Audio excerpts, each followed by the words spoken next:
Hello my precious friend, स्वागत है आप सभी का आपके अपने YouTube channel study session with HM में। तो फ्रेंड्स, आज हम इंग्लिश टेक्स्ट बुक सेकंड के चैप्टर नंबर 3 को कंटिन्यू करेंगे। आज उसका पार्ट 2 है। तो चलिए शुरू करते हैं। यदि आपको हमारा वीडियो अच्छा लगे तो प्लीज़ वीडियो को लाइक करें, चैनल को सब्सक्राइब करें और अपने दोस्तों के साथ चैनल्स के डिटेल को शेयर करें ताकि हमारा चैनल बढ़ सके और आपको अच्छे से अच्छे और नॉलेज दे सकें और वीडियो अपलोड कर सकें हम। ठीक है। When I teach them for being overprotective, they grant. How would you know?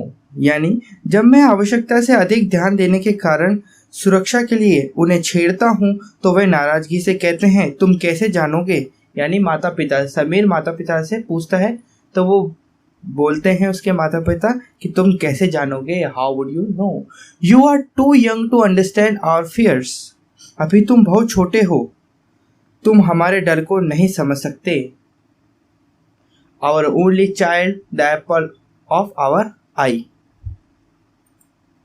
हमारे एकमात्र बच्चे, हमारी आंखों के तारे। As if they understand my fears. मानो कि वे मेरी आशंकाओं को समझते हैं, मेरे डर को समझते हैं। I too have my fear, I too have my fear. मेरी स्वयं के भी डर है, मेरे स्वयं के भी डर है। It was not there till the other day. वह आशंका अभी तक नहीं है, वह डर अभी तक नहीं है। But suddenly out of now here it has appeared. किंतु अचानक ये ना जाने कहाँ से उत्पन्न हो गई। It fills all my waking thoughts and haunts my dreams too. इसने मेरे समस्त जागृत विचारों को भर दिया, अर्थात मुझे अनेक नए नए विचार आने लगे हैं और मेरे स्वप्नों में भी आने लगी हैं। I try to dispel the fear. I tell myself only coward fears. I am no coward. मैं इस भय को भगाने का प्रयास करता हूँ, स्वयं से कहता हूँ केवल कायर व्यक्ति डरते हैं, मैं कायर नहीं हूँ। But this bravado does not last long. किंतु यह वीरता प्रदर्शन अधिक समय तक नहीं रहता है। The more I think of it the stronger becomes the hold of this fear.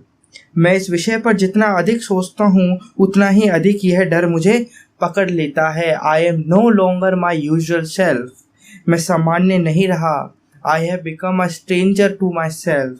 मैं स्वयं के लिए ही अजनबी बन गया हूँ।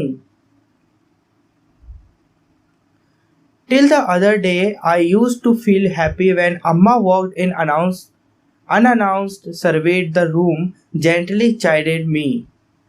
Is this a room or pigeonry? And quickly got down to the task of cleaning the room.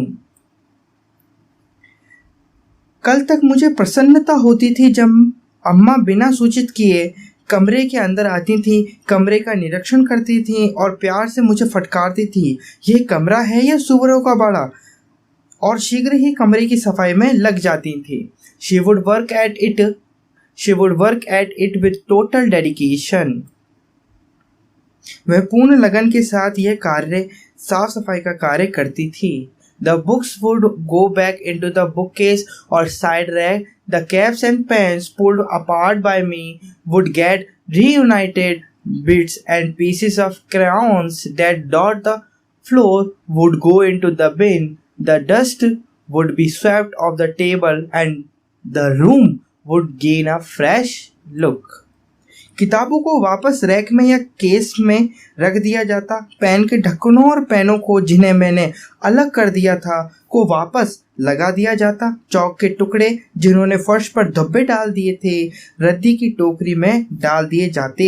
मेज पर से धूल साफ कर दी जाती और कमरा नया दिखाई देने लगता। How I hate her now when she does that.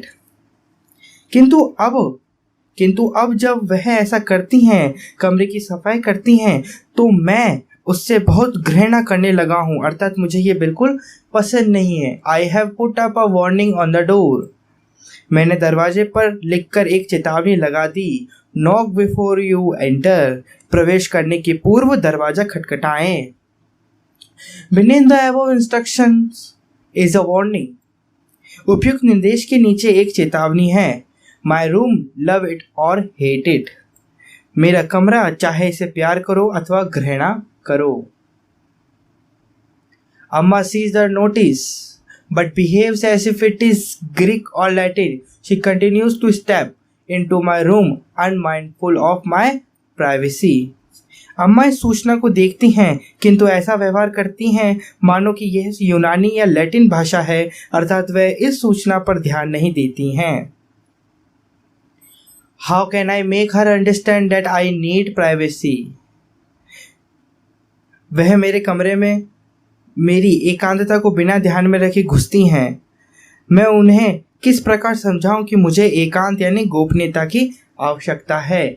If only she senses the gossamer thin curtain that has come up between me and my parents. Is this what growing up is all about, a matter of individuality, a snapping of bonds?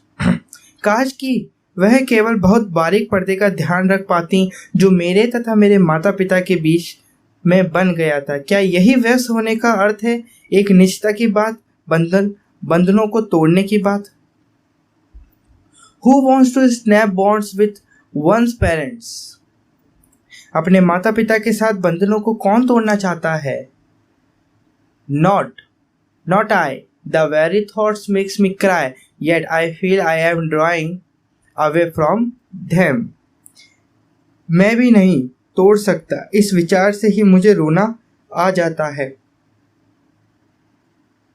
और am I imagining? I think Appa is watchful and worry when he meets me.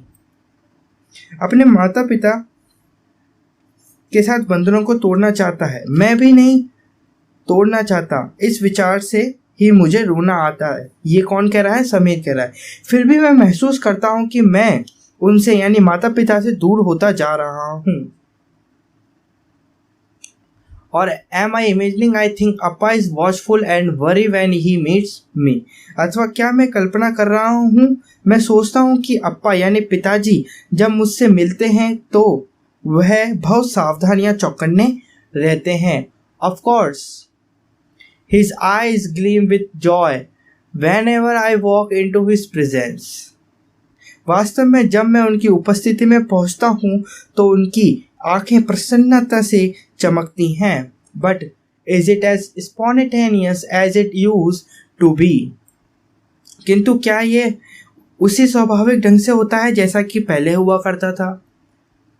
Or am I unable to feel its warmth because of the curtain that has come up between us? अर्थात क्या वे मेरी और पहले की भांति स्वाभाविक ढंग से देखते हैं, अथवा क्या जो पर्दा हमारे बीच में आ गया है के कारण इसके प्यार को मैं नहीं समझ सकता हूँ?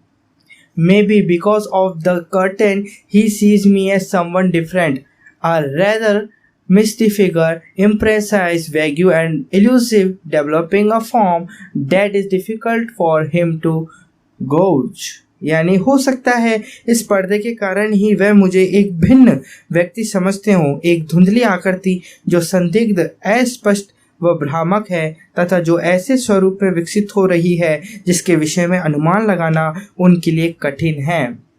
Maybe he too is scared of this new figure. ऐसा भी हो सकता है कि इस नई आकृति से वह भी भयभीत हों। Is that why at times he makes extra efforts to be overtly affectionate? क्या इसका यही कारण है कि कभी कभी वह सबके सामने मुझसे स्नेह प्रदर्शित करने के लिए अतिरिक्त प्रयास करते हैं? I do not know. मुझे मालूम नहीं। Maybe he tries to kill the fear in him by treating me with caution. ऐसा हो सकता है कि वह अपने अंदर के भय को समाप्त करने के लिए मेरे साथ व्यवहार करने में सावधानी रखते हों। He finds safety in treating me as a child. वह मेरे साथ एक बच्चे की भांति व्यवहार करके अपने आप को सुरक्षित महसूस करते हैं। He runs his finger through my thick curly hair, holds my head close to his chest and pets me.